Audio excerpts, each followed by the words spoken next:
menara kembar World Trade Center New York, Amerika Serikat hancur lebur dihantam oleh dua pesawat komersil yang dibajak oleh sekelompok orang yang kemudian dikenal sebagai musuh dunia, yakni Al-Qaeda.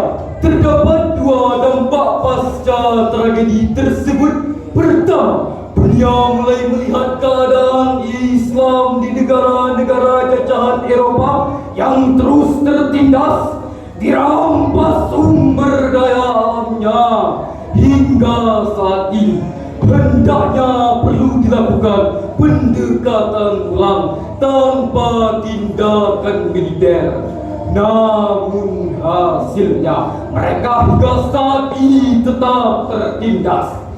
Yang kedua, dunia saat ini melihat gelagat buruk dari penyebaran Islam yang begitu pesat di Eropah, sehingga inilah saatnya untuk mempropaganda dan mengadu domba umat Islam dengan menggolongkan umat Islam kepada dua kelompok, yakni Islam radikal sebagai basis terorisme dunia dan Islam modern sebagai sahabat mereka.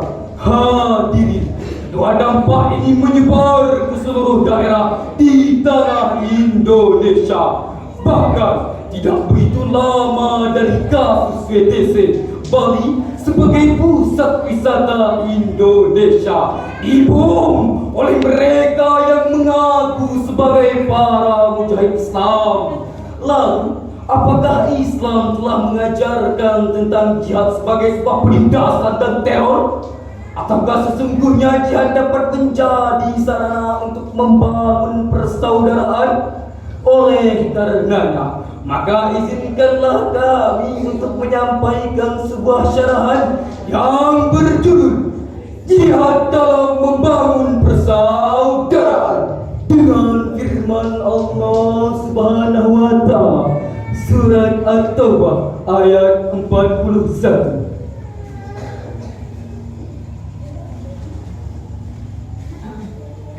أعوذ بالله من الشيطان الرجيم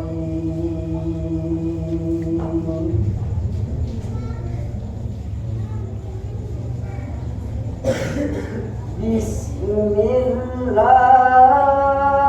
الرحمن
dengan menyebut nama Allah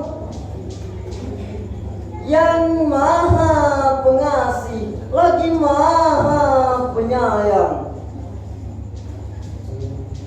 Berangkatlah, baik dalam keadaan ringan ataupun berat, dan berjihadlah dengan harta kamu dan diri kamu di jalan Allah. Yang demikian itu adalah lebih baik bagi kamu jika kamu mengetahui. Hadirin ma'asyiral muslimin rahimakumullah. Profesor Dr. Muhammad Quraisy Shihab dalam karyanya Tafsir Al-Misbah menjelaskan bahwa pada hakikatnya perintah untuk berperang sebagai salah satu makna jihad di dalam ayat tersebut tidaklah dibutuhkan oleh Allah dan tidak juga oleh Rasulnya Muhammad sallallahu alaihi wasallam. Karena sesungguhnya Allah telah membela dan mendukung umat Islam ketika ia sendiri ataupun berdua. Namun, jika kita mengetahui betapa banyak sisi kebajikan yang disiapkan oleh Allah bagi mereka yang berjihad dan taat kepada Allah, tentulah umat Islam akan melaksanakan perintah tersebut. Hal ini jika ditinjau dari berbagai aspek duniawi dan ukhrawi sebagaimana difahami dari bentuk nakirah atau indifinitif kata khairu di dalam ayat tersebut. Dampak positif yang membawa kebaikan dan kebajikan melalui jihad sesungguhnya selaras dengan dakwah dan jihad para ulama penyebar Islam di tanah Nusantara ini. Abdurrahman Mas'ud menjelaskan bahwa Islam Indonesia memiliki dua model yang saling mengikat, yakni model universal dan model domestik. Model universal adalah model yang menyatukan dunia Islam di bawah kepemimpinan uswatun hasanah Muhammad Rasulullah SAW. Sementara model domestik yang menjadikan Muslim Indonesia unik adalah mereka yang bermakmum dari model-model Wali Songo. Mereka adalah Wali Sembilan yang namanya demikian populer, telah berhasil merubah Nusantara Hindu Buddha ke dalam agama Islam dengan penuh kedamaian di abad 15 sampai 16. Dengan demikian, ungkapan yang menyatakan bahwa ajaran Islam pada abad ke-18 dan ke-19 berada di bawah bayang-bayang Wali Songo tidaklah berlebih-lebihan. Bahkan selama hampir 5 abad setelah periode Wali Songo, pengaruh mereka tetap terlihat dan terasa jelas hingga kini. Lalu muncul sebuah pertanyaan, apakah model Islam yang menggerakkan jihad sebagai sarana irhab ataupun terorisme merupakan model jihad di Indonesia? Tentulah tidak. Islam Indonesia dibangun dengan model toleransi terhadap produk-produk lokal budaya yang ada. Islam Indonesia tidak merantas tempat-tempat ibadah yang berbeda dengan Islam. Bahkan begitu banyak masjid-masjid di Indonesia yang dibangun dengan model budaya mereka dan jauh dari model tanah Arab. Namun saat ini yang terjadi adalah begitu banyak para pendakwah baru yang seringkali membajak Islam demi hawa nafsunya untuk menguasai seseorang ataupun sekelompok orang. Pantas jika Rasulullah sallallahu alaihi wasallam dulu pernah menasihati para sahabat melalui sabda, Raja'na minal jihad asghari ilal jihadul akbar. Qalu wa ma al-jihadul akbar? Qala mujahadatul abdi hawa. Kita telah kembali dari jihad kecil menuju jihad yang besar. Para sahabat bertanya, apakah itu jihad yang besar? Rasul menjawab, seorang hamba berjihad melawan hawa nafsunya. Hadis riwayat Al-Baihaqi. Dewan Hakim dengan tinta kejujuran hadir yang tepat dan menawan inilah yang terjadi saat ini. Jihad tidak lagi memberikan dampak positif kepada semua orang berupa kemaslahatan dan kebaikan kepada setiap orang, melainkan karena nafsu al-hawa yang dikedepankan.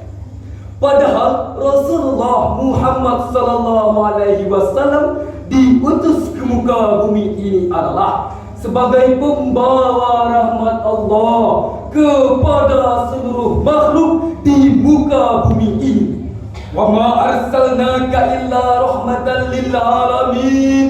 Untuk itu, marilah kita jadikan jihad di Indonesia ini jihad yang dapat menciptakan persaudaraan sebagaimana yang dilakukan oleh para pendahulu kita.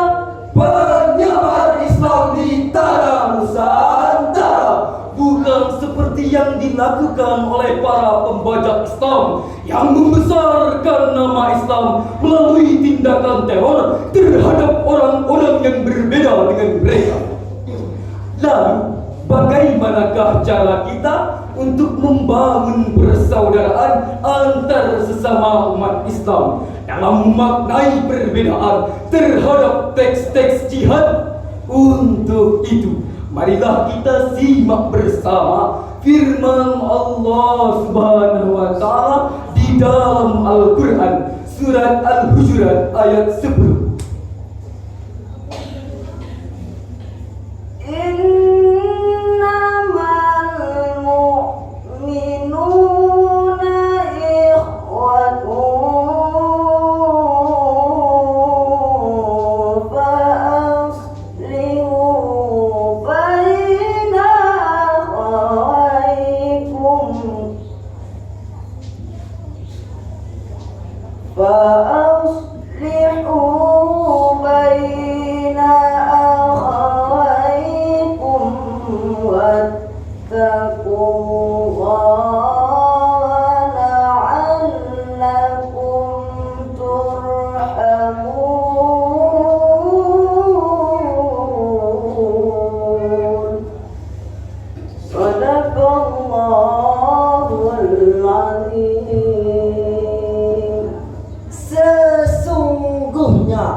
Orang-orang mukmin adalah bagaikan bersaudara.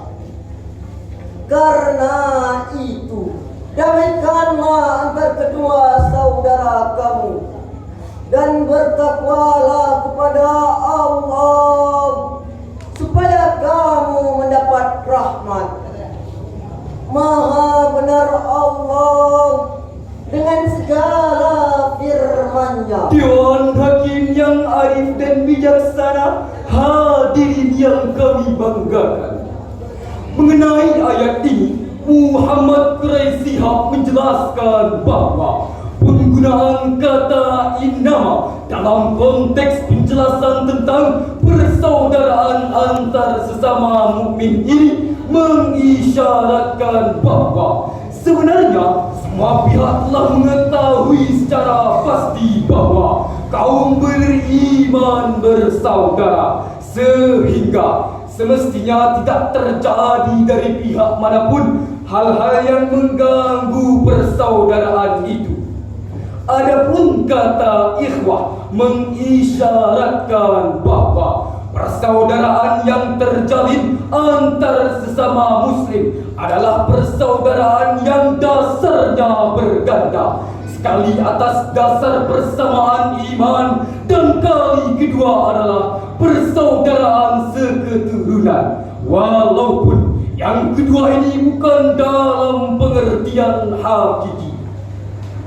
Dengan demikian, tidak ada lagi alasan untuk kita memutuskan hubungan persaudaraan antar sesama muslim. Lebih-lebih jikalau antar individu masih direkat oleh persaudaraan sebangsa, Secita-cita, sebahasa, senasib dan sepenanggungan. Tabai menulis, hendaknya kita menyadari firman Allah Subhanahu wa taala yang menyatakan bahwa sesungguhnya orang-orang mukmin bersaudara merupakan ketetapan syariat berkaitan dengan persaudaraan antara orang-orang mukmin dan yang mengakibatkan dampak keagamaan serta hak-hak yang ditetapkan oleh agama. Dengan demikian, ayat di atas mengisyaratkan dengan sangat jelas bahwa persatuan dan kesatuan serta hubungan harmonis antar anggota masyarakat kecil atau besar akan melahirkan limpahan rahmat bagi mereka semua. Sebaliknya, perpecahan dan keretakan hubungan akan mengundang lahirnya bencana buat mereka yang pada puncaknya dapat melahirkan pertumpahan darah dan perang saudara. Akhirnya, melalui ajang musabaqah ini, kami menghimbau kepada seluruh umat Islam, marilah kita bersama-sama terus berjihad di jalan Allah